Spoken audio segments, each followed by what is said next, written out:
The Secretary is following the situation. I know the Air Force has confirmed the airman's death. They do plan to provide additional information 24 hours after next of kin notifications are complete.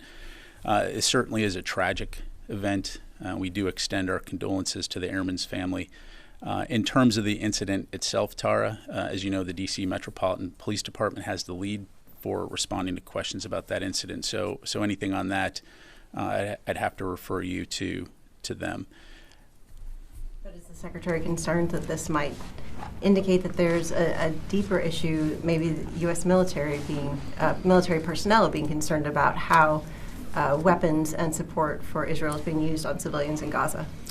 Well, look, from a Department of Defense standpoint, since Hamas's brutal attacks on October 7th, we've been focused on the 4 key areas that the Secretary set out from the onset. That's protecting U.S. forces and citizens in the region, supporting Israel's inherent right to defend itself from terrorist attacks, working closely with Israel to support and secure the release of hostages from Hamas, and ensuring that the conflict between Hamas and Israel doesn't escalate into a broader regional conflict. And so those objectives are what continue to inform our approach to the situation in the Middle East.